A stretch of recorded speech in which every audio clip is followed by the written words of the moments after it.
Olá, está no ar o Inteiro Teor. Nesta primeira edição do Mês do Consumidor, vamos tratar desse tema mostrando o papel do Estado, dos cidadãos e da Justiça para garantir os direitos dos consumidores. Confira comigo! TRF da Primeira Região entende que o Inmetro é competente para exercer o poder de polícia na área de metrologia legal e aplicar penalidades. No IT Entrevista, advogado dá dicas de como o consumidor pode colaborar com a fiscalização. E no IT Notícias, confira decisões que podem fazer a diferença na vida de muitas pessoas. É a partir de agora, fique com a gente.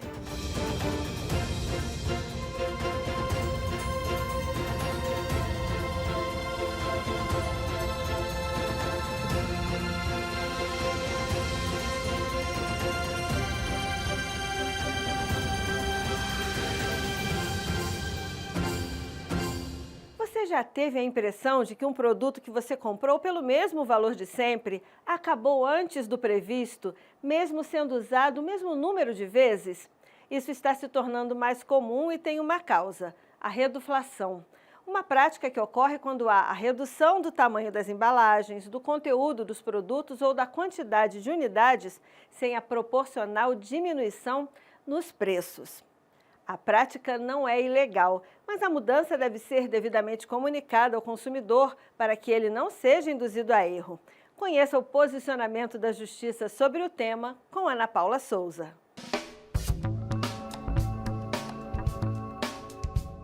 A ida ao supermercado já faz parte da rotina semanal das pessoas e cada vez mais é necessário ter atenção quanto às informações contidas nas embalagens dos produtos, como quantidade, validade e composição. Sobre a quantidade, há um detalhe importante a ser observado, pois nas últimas décadas, um fenômeno muito comum passou a ser adotado pela indústria para segurar a alta de preços das mercadorias: a redução no peso ou na quantidade de um item embalado.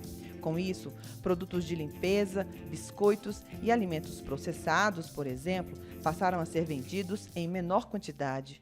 Essa medida está relacionada com a reduflação, situação em que um produto continua sendo vendido no supermercado pelo mesmo preço, mas passa por uma redução de medidas, quantidades e no número de unidades. Uma estratégia das marcas para não aumentar o preço da mercadoria em momentos de alta da inflação. Um exemplo disso é o sabão em pó, que antes era vendido em uma embalagem de 1 kg e passou a ser comercializado com 800 gramas. Mas será que as informações contidas nas embalagens sobre quantidade do produto são confiáveis? Os consumidores se sentem tranquilos quanto a isso? Eu fico sempre na dúvida, eu fico sempre com o pé atrás, entendeu? E eu tenho esse costume de olhar tudo pela minha intolerância alimentar. Então eu não me sinto segura olhando, não. Eu fico com dúvida, né? Porque às vezes está escrito na embalagem, questão de gramas, de peso, realmente às vezes não é o que a gente compra. A gente fica na dúvida, né? Se é realmente mesmo que a embalagem que está pesando ali, o conteúdo ali é o mesmo que está descrito ali fora, então eu fico com dúvida. Eu não confio, porque assim, muitas das vezes, principalmente congelados, né? Principalmente congelados. Você compra um camarão, tá lá 500 gramas. Aí você descongela, tá lá 350 gramas. Então não dá para confiar, né? É difícil, é bem complicado. Não, nem sempre, né? Geralmente a gente tem que confirmar, porque na maior parte das vezes há divergências. Mas o poder público está atento a isso e o Instituto Nacional de Metrologia, Qualidade e Tecnologia, o Inmetro, que é responsável pela regulamentação dos produtos pré-embalados ou pré-medidos fora da presença do consumidor, em parceria com institutos de pesos e medidas nos estados, realiza fiscalizações constantes para impedir que os consumidores sejam lesados. De forma geral, quando alguma irregularidade é constatada, as empresas são multadas. A gente conversa entre nós, né? A gente recebe demandas, recebe consultas, denúncias, né? E, quando necessário, dispara ações em rede. Né? Na área de pré-medidos também faz fiscalizações pontuais, de acordo com sazonalidade, por exemplo, na época da Páscoa, época de Natal, os produtos que são mais suscetíveis, né, a ver mais vendidos naquele período também são objeto de fiscalização. E a fiscalização ocorre também no dia a dia. Né? Esses órgãos locais, né? Cada estado do país tem um órgão específico, né? E esses órgãos têm a programação própria para a realização das fiscalizações. Então, eles vão aos centros de distribuição, ao fabricante e também aos mercados, né? Qualquer supermercado ou comércio, seja lá qual for o porte. Como resultado da fiscalização, ações chegam à justiça contra empresas que embalam uma quantidade de produto menor que a informada. Essa situação foi analisada em recente julgamento da 5ª Turma do Tribunal Regional Federal da 1ª Região. Uma empresa de laticínios foi multada pelo Inmetro em R$ 2.112 por informar que uma caixa de leite condensado tinha 395 gramas do produto, mas após análise da embalagem, constatou-se que havia menos que isso. O produto foi reprovado em exame pericial quantitativo de pré-medidos do Inmetro. Na ação, a empresa alegou que a diferença encontrada nas amostras é irrisória, considerando o critério da média, e que os produtos podem apresentar variação de volume de acordo com a umidade relativa do ar e a temperatura ambiente. O poder de polícia do Inmetro também foi contestado. Contudo, o Inmetro defendeu no processo que a empresa assume os riscos da comercialização dos produtos por ela fabricados nos termos dos artigos 6º e 31 do Código de Defesa do Consumidor, que tratam de informações de quantidade do produto na embalagem. Também falou que a diferença não pode ser considerada insignificante, pois a autora vende o produto em larga escala, e que o fator climático não pode influenciar no peso do produto, pois a embalagem aluminizada não permite a troca de umidade do conteúdo com o meio ambiente e nem a perda do que foi embalado. Além disso, há nível de tolerância permitido que não pode ser ultrapassado pelo fabricante. Então, quando o agente fiscal identifica, através desse pré-exame, a possibilidade de alguma irregularidade, de alguma diferença desse peso, ele coleta uma amostra maior do lote e leva para o laboratório para os testes de fato, né, em laboratório, onde a gente faz toda a pesagem de acordo com a metodologia. Ao analisar o caso no TRF1, o relator desembargador federal Souza Prudente entendeu que, nos termos do artigo 3 da Lei 9.933 de 99, o Inmetro é competente para exercer o poder de polícia administrativa na área de metrologia legal, bem como elaborar regulamentos técnicos que abrangem a medição e a conferência da quantidade dos produtos comercializados. Além disso, o magistrado pontuou que normas do Inmetro prevêem uma margem aceitável de diferença para menos entre o conteúdo efetivo, que é a quantidade de produto realmente contida, e o nominal, quantidade líquida indicada na embalagem do produto. E considerando que os produtos analisados ultrapassaram o mínimo tolerável, foi correta a aplicação da penalidade. Essa multa, ela revela muito para a cidadania, porque ela exige respeito, por mais que haja uma explicação técnica para isso. Ela impõe o respeito ao cidadão que está comprando 1 litro e tem que receber 1 litro, mas principalmente ela dá mais confiança para as autoridades públicas na hora de fazerem essa fiscalização. Ela empodera o brasileiro para, quando ele perceber que esse problema existiu, isso não é uma mera chateação, isso não é querer levar vantagem em tudo. Isso daí é exatamente um ato de cidadania que, se eu ficar sabendo, eu vou reclamar, eu vou denunciar, porque eu sei que eu vou fazer um país melhor com esse ano.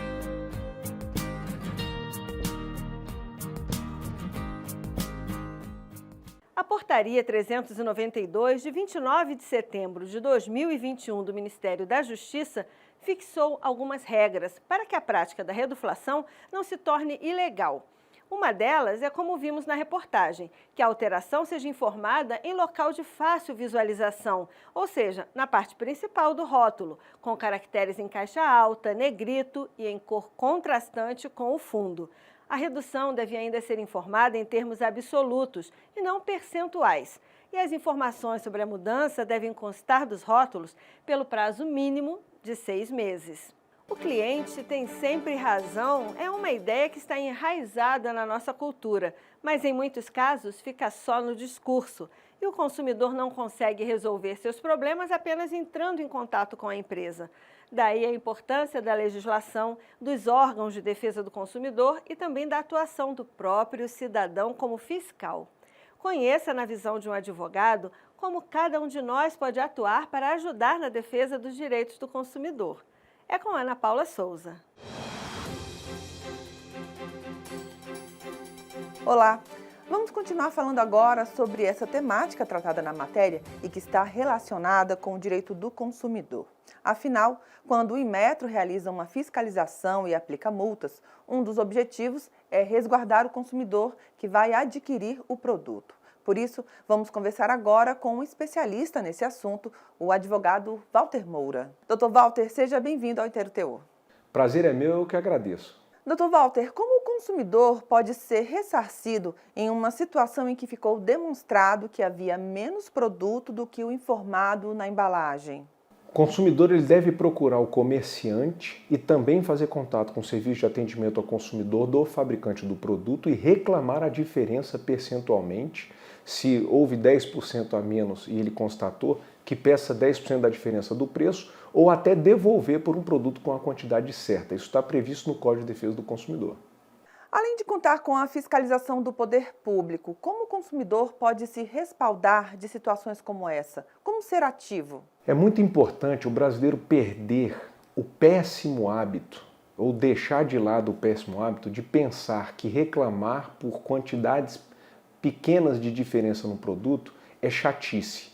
Isso, infelizmente, é uma questão que é colocada socialmente para evitar que o brasileiro reclame de distorções dos fabricantes. É um ato de cidadania o brasileiro que, superando essa sensação de ser chato, procura sim as redes sociais, procura o serviço de atendimento ao consumidor, faz uma denúncia para o seu PROCON da sua cidade ou do seu estado e ainda mais para o Inmetro, Instituto de Metrologia, dizendo que descobriu, olha, eu já comprei 2 ou 3 latas desse produto e ele vem sempre com essa diferença a menor. E com relação à reduflação, existe amparo legal para isso? Essa manutenção do preço do produto com redução da quantidade preserva de alguma maneira o consumidor? Esta prática, ela é admissível no mercado para atender a necessidade do consumidor, principalmente de baixo poder aquisitivo, mas ela não é sempre válida. É importante que, ou é essencial para tornar essa prática lícita, que o fornecedor indique que de 1 quilo praticado no determinado mês, ele reduziu, por exemplo, para 800 gramas e ao reduzir, ele está mantendo o preço com a redução. Significa que se o fornecedor não informar a redução da quantidade, ele está sim cometendo infração legal, ele pode ser multado, pode ser autuado. E tem um fator da reduflação que é bastante combatido, que é exatamente a reduflação para itens não essenciais. Essa prática ela não é admissível, ela só é admissível para itens essenciais. E como deve ser feita essa informação sobre a reduflação para o consumidor? O consumidor, quando ele é informado, por exemplo, sobre a reduflação, tem que estar em letras visíveis, legíveis e em destaque na embalagem. Não basta ser aquelas pequenas letrinhas como são, por exemplo, o endereço do fornecedor. Ela tem que estar em destaque.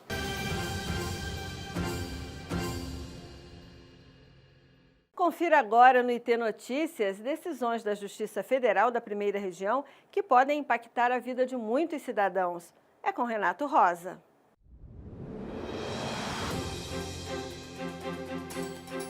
O Tribunal Regional Federal da Primeira Região assegurou o direito à matrícula no curso superior a um aluno que apresentou documentação equivocada no ato da inscrição. Ele pretendia se matricular no curso de Ciências Econômicas da Universidade Federal de Uberlândia, depois de ter sido aprovado em processo seletivo, mas a sua matrícula foi negada sob a alegação de que ele não teria entregue a documentação exigida no edital. Realmente ficou demonstrado no processo que no ato da matrícula, o aluno apresentou por equívoco o certificado e o histórico escolar do ensino fundamental, ao invés dos documentos referentes ao ensino médio.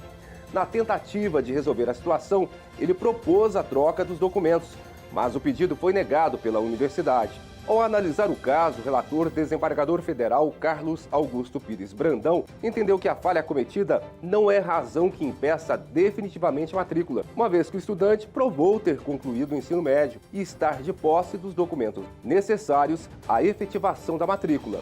Além disso, trata-se de irregularidade que poderia ser sanada a qualquer momento. E mais uma notícia, essa vem do estado do Tocantins, onde a Justiça Federal condenou uma empresa por plantio ilegal de grãos em áreas que deveriam ter sido destinadas à recuperação ambiental. A multa passa de 22 milhões de reais. A empresa foi investigada pelo Ministério Público Federal e pelo IBAMA. As duas áreas utilizadas ilegalmente para o plantio de grãos, principalmente arroz, soja e milho, somam quase 1.000 hectares. A Justiça também obrigou a empresa a apresentar um plano de recuperação. O uso das áreas tinha sido embargado pelo IBAMA após a constatação de desmatamento ilegal. Apesar da proibição, a área continuou sendo utilizada, conforme o MPF e o IBAMA identificaram durante as investigações da Operação Choio Matopiba. O descumprimento também foi constatado a partir da análise da produção e comercialização de grãos, análise de dados espaciais e imagens das áreas.